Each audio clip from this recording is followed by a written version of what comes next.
terjadi perbanyakan kembali. Nah, virus-virus ini diusahakan oleh tubuh untuk dimatikan.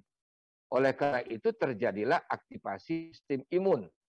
Baik lewat apa itu? Lewat makrofag maupun lewat apa? Lewat T helper. Dalam hal ini adalah CD4 dan CD8 untuk membunuh kuman tersebut. Oleh karena adanya aktivasi sistem imun tubuh kita ini, maka terjadi respon yang abnormal, maka terjadilah apa itu penumpukan sitokin proinflamasi di dalam tubuh yang ini bisa menimbulkan gejala pada pasien kita. Istilah topnya itu kalau dia banyak berlebihan ya terjadi suatu sitokin storm.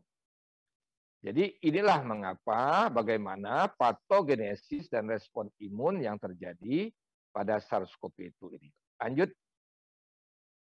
Lanjut. Lewat saja, lewat, oke. Oke, sudah. Nah, jadi berdasarkan gejala klinisnya, seseorang yang terkonfirmasi COVID-19 ini dibagi dua kelompok. Ini untuk yang sudah terkonfirmasi.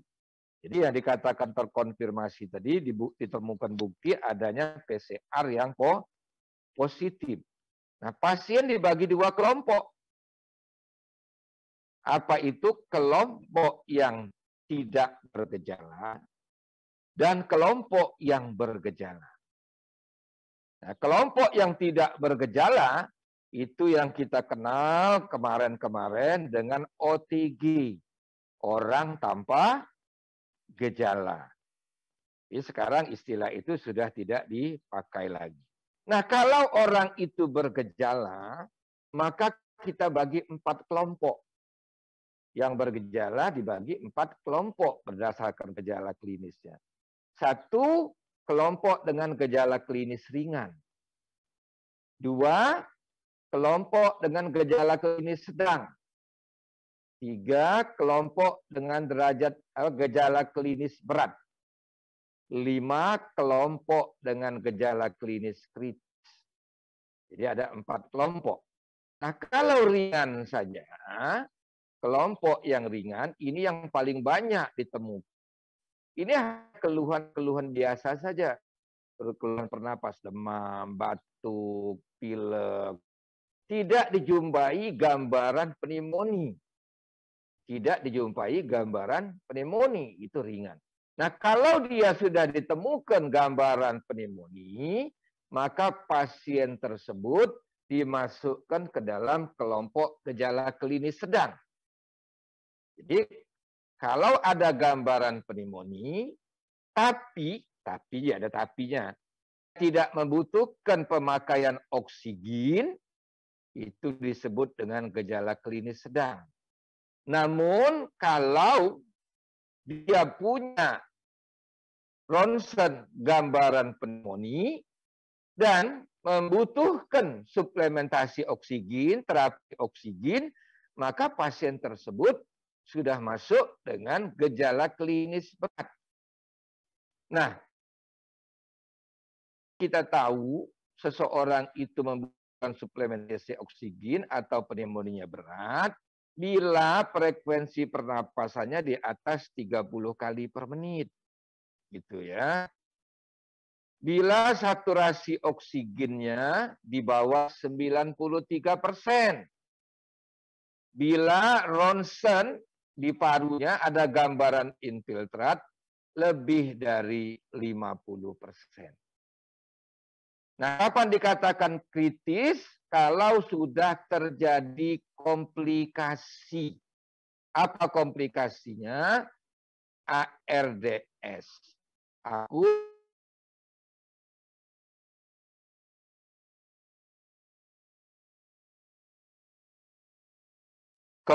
Ada shock septik ya, ataupun kegagalan multi organ. Jadi dokter ulangi berdasarkan gejala klinis dibagi dua kelompok, ada yang bergejala, ada yang tidak bergejala. Yang bergejala dibagi 4, gejala klinis ringan, gejala klinis sedang, gejala klinis berat, dan gejala kritis. Oke, kita lanjut.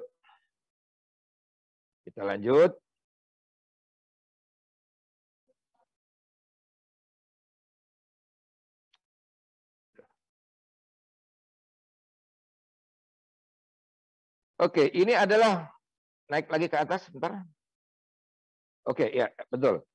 Nah, beberapa pemeriksaan penunjang pada geser ke atas lagi, geser ke bawah lagi yang tadi ya.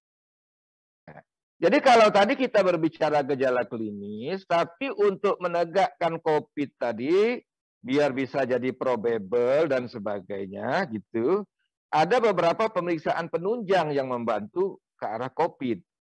Yang pertama adalah jumlah leukositnya, jumlah darah putihnya turun. Jumlah leukositnya tuh turun atau normal, tidak naik. Kemudian jumlah limfositnya turun. Jumlah limfositnya tuh turun. Nah, kalau kita lihat darah tepi, darah rutin, kalau kita hitung jenis, tentu kalau limfositnya turun, maka komponen-komponen yang lain akan naik. Komponen yang lain akan naik. Misalnya neutropilnya bisa saja naik. Jadi kadang-kadang orang tidak hanya menghitung jumlah limfosit, tapi rasio neutropil dan limfosit. Nah, beberapa buku menyatakan, beberapa penelitian, bila NL rasio neutropil limfosit rasio lebih dari 5,8, itu sangat kuat untuk menunjang COVID. Nah, kemudian bisa saja terjadi gangguan koagulasi kalau dia sudah komplikasi. Yang dilihat dari D-dimer dan fibrinogennya. Oke, dokter lewatkan lagi, geser ke atas, lagi geser. Geser aja lagi, lewat, itu bisa dibaca saja. Geser, ya. Geser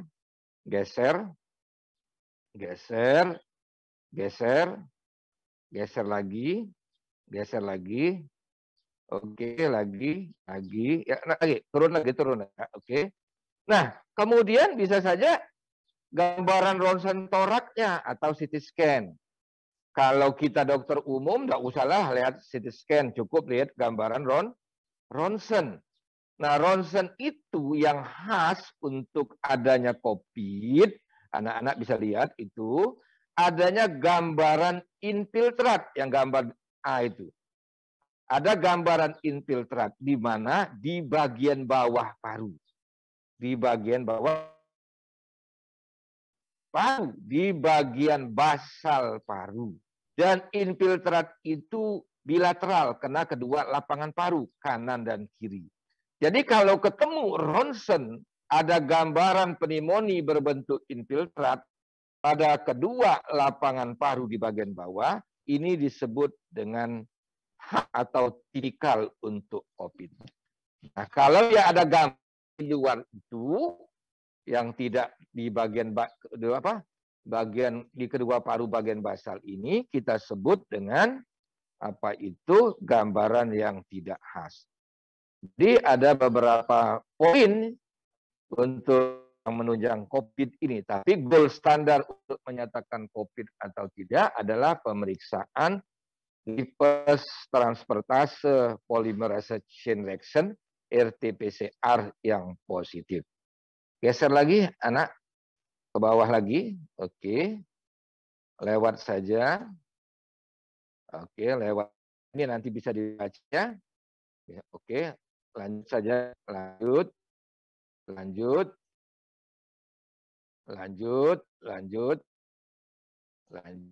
Oke, lanjut saja. Sampai yang ada gambar obat-obatnya. Lanjut. Geser lagi, ke bawah lagi. Geser ke bawah lagi. Geser lagi. Oke.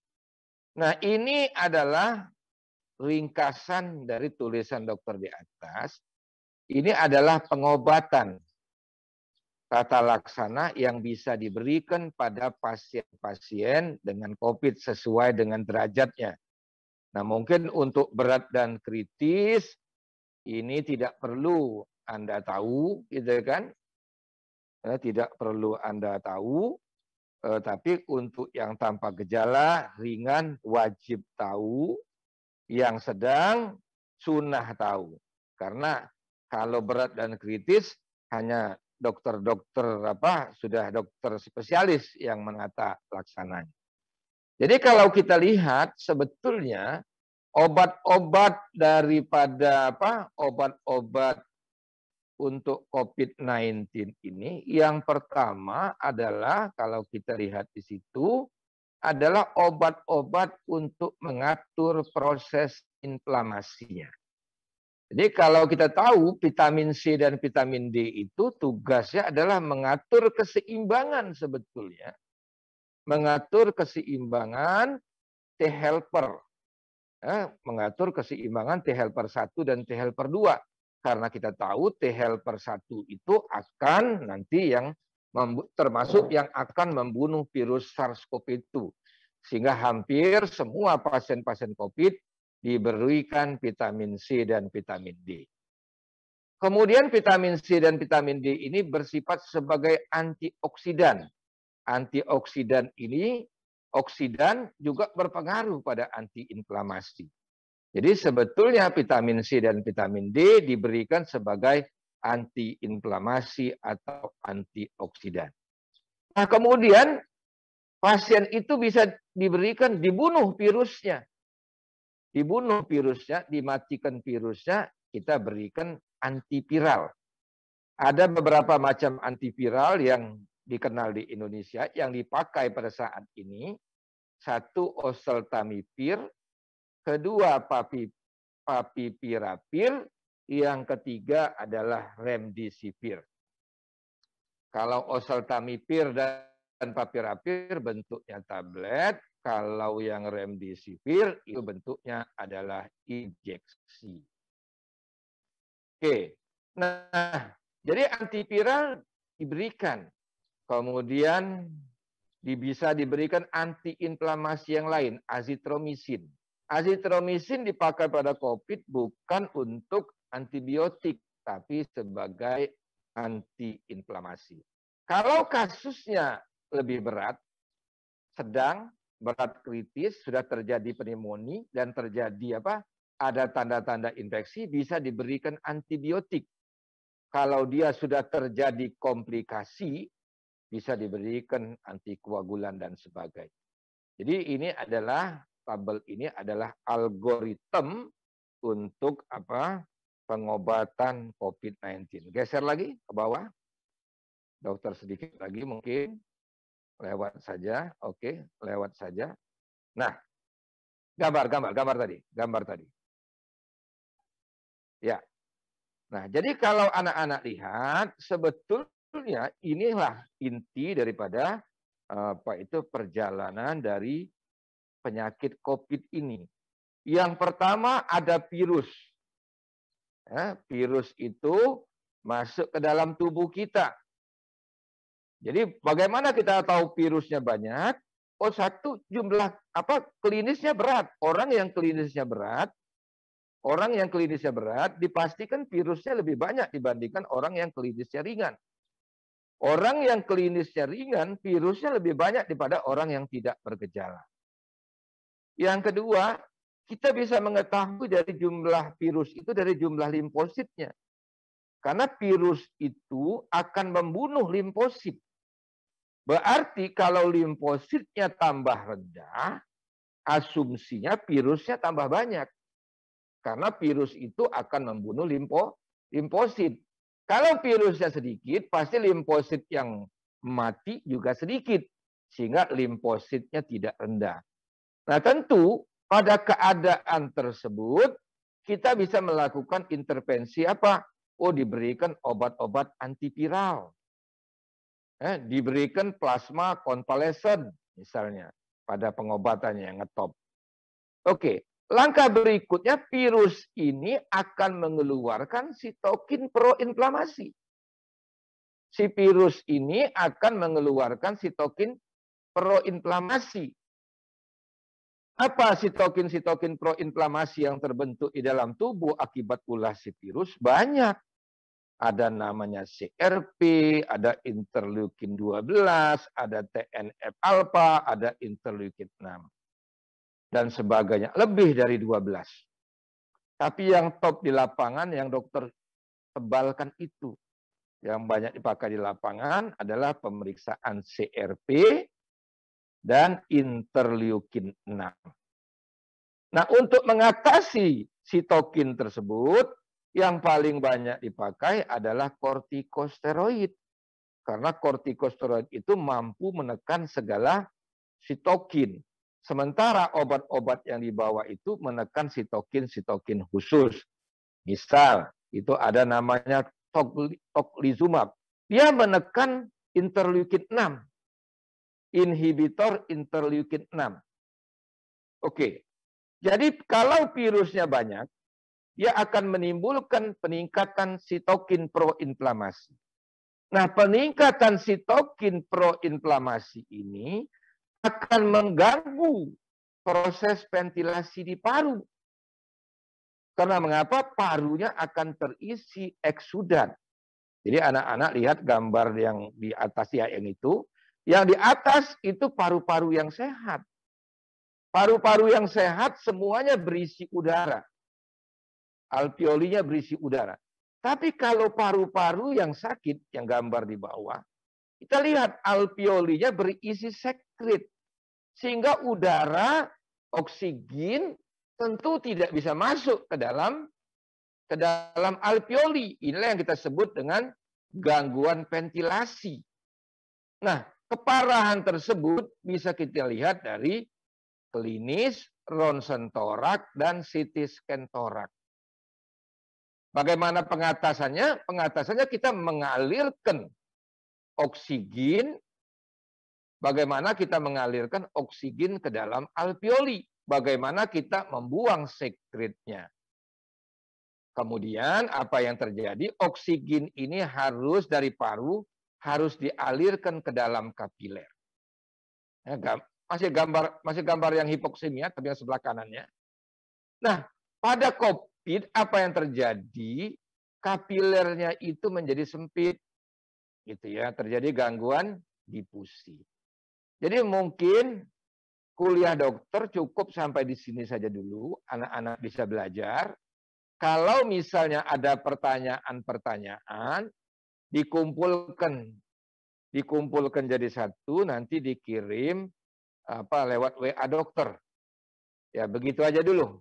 Ya, jadi mudah-mudahan. Jadi COVID ini sangat menarik dan penting juga untuk anak-anak.